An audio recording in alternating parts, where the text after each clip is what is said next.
Okay, I ordered one of these from wish.com. I don't even know what it's called. It's described as best gift 4.3 inch console. Came in that. Luckily it didn't get smashed. This is what's inside.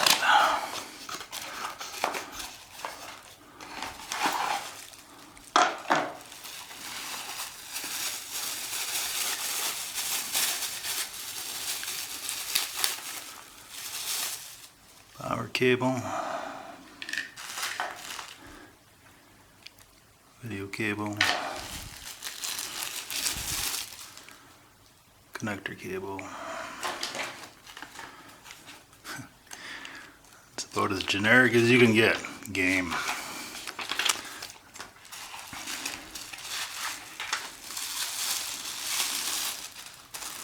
Oh, I forgot. Headphones.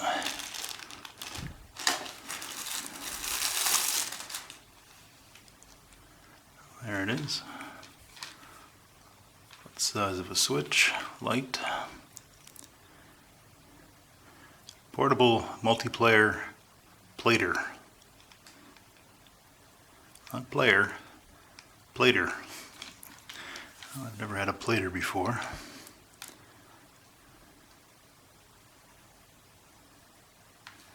And it's dead. So that'll have to wait for another day. That's it. Okay, I got this thing working. Apparently it did have a charge.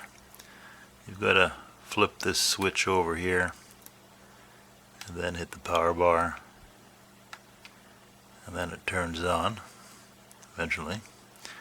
Turns on pretty quick. Now you've got a bunch of icons here that you can't change. So I think you're stuck with them. You go down to the game,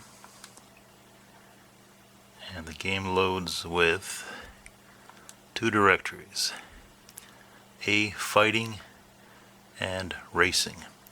Now you can add your own directories and put in whatever games you want, but it comes with these two by default. Now A Fighting has about 81 games. I saw a couple doubles. All the names are the names you'd see if you're downloading a ROM. The game's not necessarily specified. So some you can figure out, but some you're going to have to play them to see what they are. Now most of these are Neo Geo, arcade, there's some Gameboy, and then in the racing there's about 200 games, and they're a little better labeled, mostly Game Boy Advance games. I've played about 20 games, and they all work. I think the biggest problem is going to be the quality of the unit.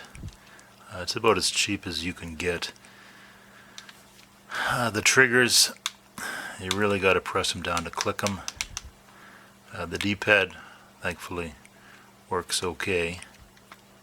That's how you play most of your games. So if you're buying this to play games, you better be ready to use the D-pad, because the sticks are pretty tight, and I don't think you'd be able to use a game or use them to play a game properly.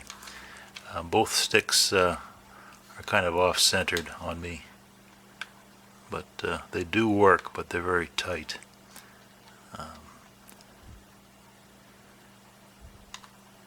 I've plugged it into the TV. It's got an audio video out. It does work.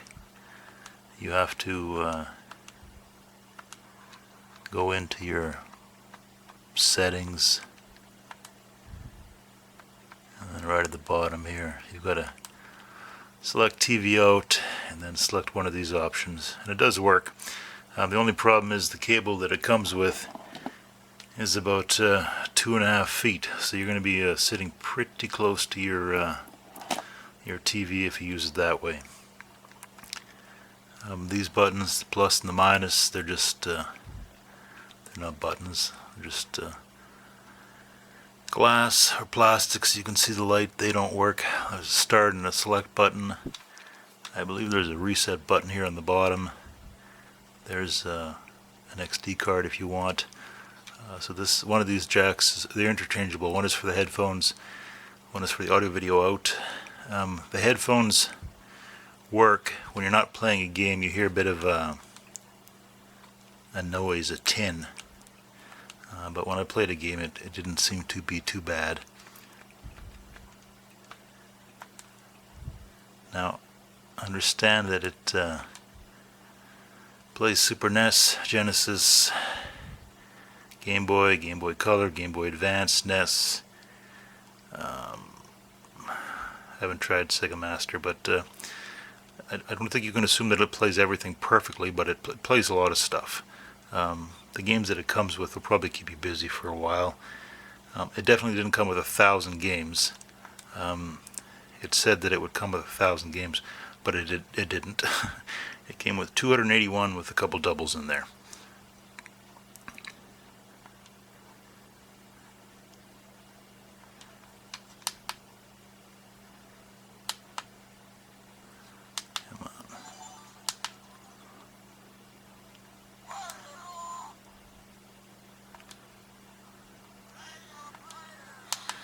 I paid I think $30 with shipping around $50.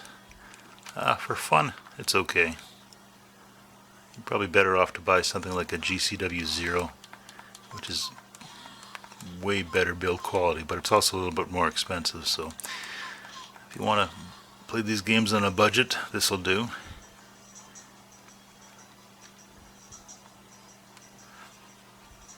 The games do have save states. Times I've tried it, it does work. What doesn't work is the clock. For some reason you can set the clock and it doesn't work. It also comes with a camera, and you can also take or play video on it. The camera is pretty low grade, but if you need a camera, I guess here's a camera. I don't know, it's okay. It feels like if you squeeze it too hard, you'd break it. Mine had a little piece of dust underneath the glass that's still floating around somewhere, and it moves with static. So if you're one of these people that are freaked out by dust under your glass, this thing might annoy you, but whatever, it's not a big deal.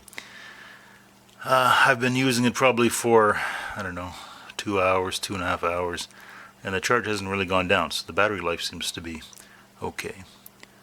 For, you know, $30 to $50, it's alright. If you want to have some fun, the variety of old games, this might work. But don't expect 1,000 games, and don't expect all the games to be properly labeled. And that's it. Okay, what follows next is a listing of all the files, all the games that are in the A Fighting directory and the Racing directory. So you got 281, there's a couple doubles, but I'll just sort of give you a rough idea what the unit ships with.